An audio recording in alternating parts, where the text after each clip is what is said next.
Okay, hi everyone. We're going through right now the origins of the internet and walking the evolution up to today's internet.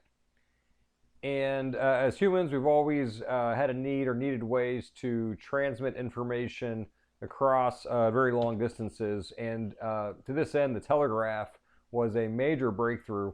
So with these wires here, these wires could be thousands of miles long and even spread across oceans, and still the transmission still the message from the transmission to the receiver, it was very reliable, and it was also very fast. So if you remember, the sea of electrons concept from your chemistry class, and this wire here, as soon as one electron is pushed in here from the transmitter, near instantly the sea of electrons pushes another electron out the other end. So even if these were thousands of miles apart, the communication between them was near instant. It was very fast.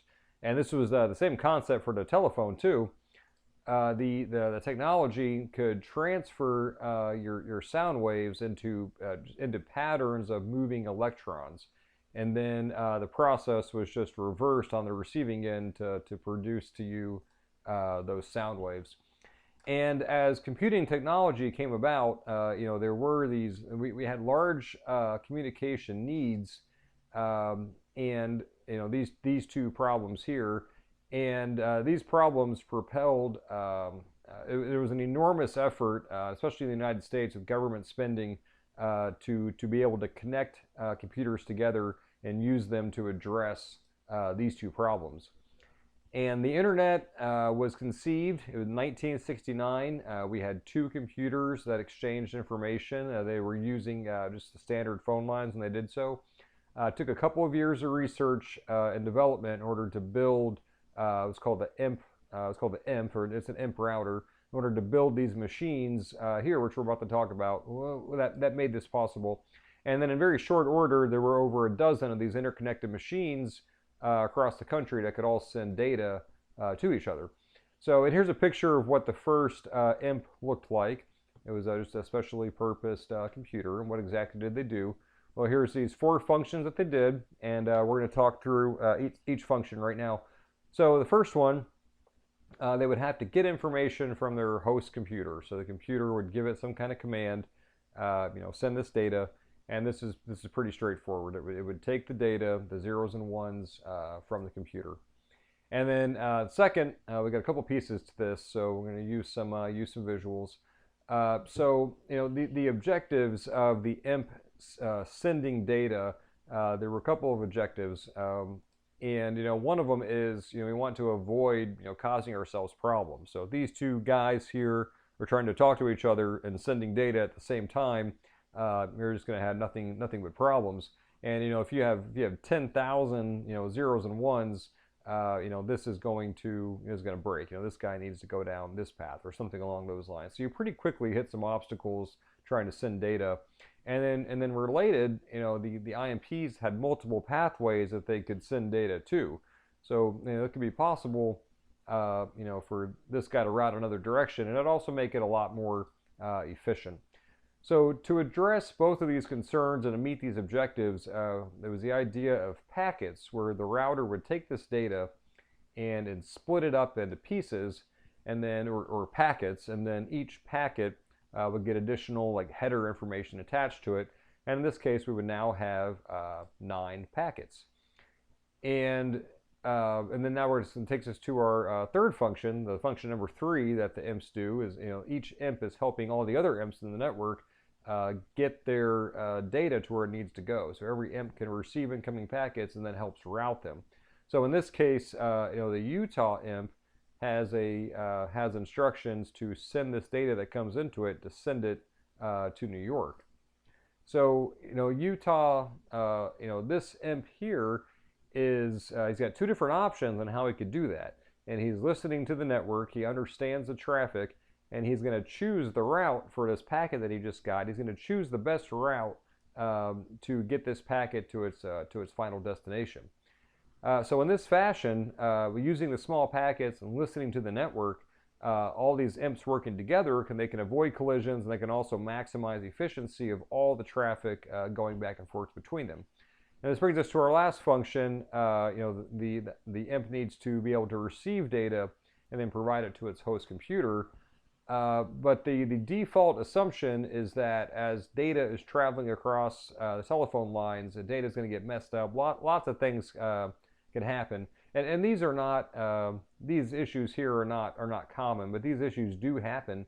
And this IMP equipment has to be able to identify, process and address and resolve each case.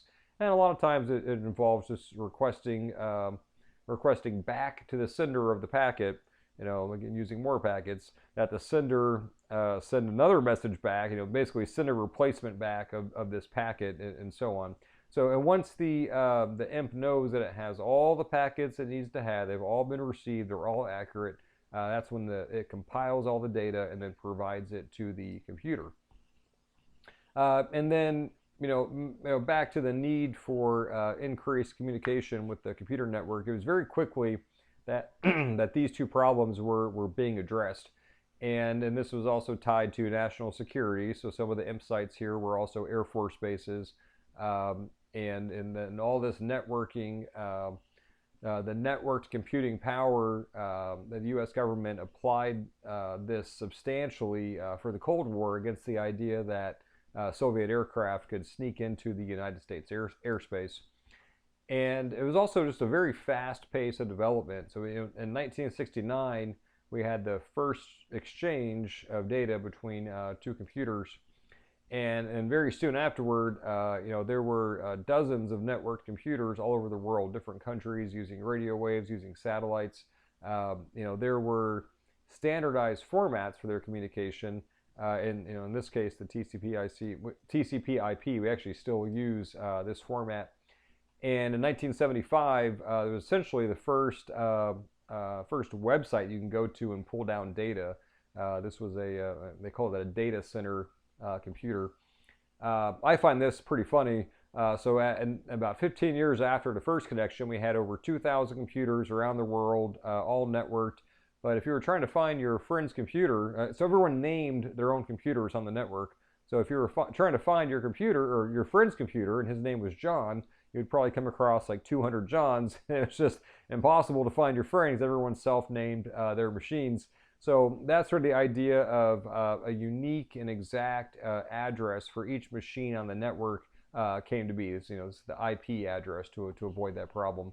And then in the 90s, with the hypertext language, we had the World Wide Web and the .com, the domain name services.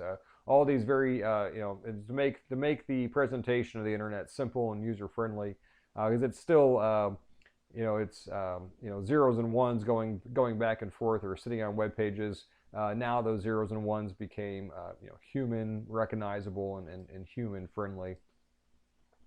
And the functions of the internet today are not too different just from the humble beginnings. And now in your home or office, now we use the electromagnetic spectrum, but it's still just a different way to encode zeros and ones in a different fashion, and then send it over this spectrum to another receiver who can decode it. And your home is probably one of thousands of other homes that are all going to connect to some kind of internet service provider, as your Time Warners, your Spectrums, AT&T, your large companies, so on. And then these are the entities that they own significant hardware. They own the fiber optics or the cable connections that connect other internet service providers, and these are large corporations, universities, and so on. And this collection here is essentially the backbone the internet. And then these bigger providers also tie in servers, and these are your email servers, online gaming, your social media apps. That's how those get their connection. And and again, behind the scenes, the functionality that we have today is very similar to what we had originally in the 1970s. We have worldwide standardized formats to help the messages exchange. We have IP addresses on every node. So every node that can send and receive, or I'm sorry, any device that can send and receive is known as a node. And every node is going to have a unique address. and we're never going to run out of these addresses because we have this many available, and that is a giant number. And then again, on the surface of the internet, we're not going to see the zeros and the ones or the complicated computer language. You know, we're going to see domain names or stuff that's very user friendly. So, you know, in conclusion, the internet, the technology we have is advanced. You know, it's advanced so much it can look like magic to some people. But, you know, all it really is just an organized process that's been evolved over time that lets us send zeros and ones back and forth very quickly. And it lets us present this binary data, the zeros and the ones, just in a way that's easy and user friendly.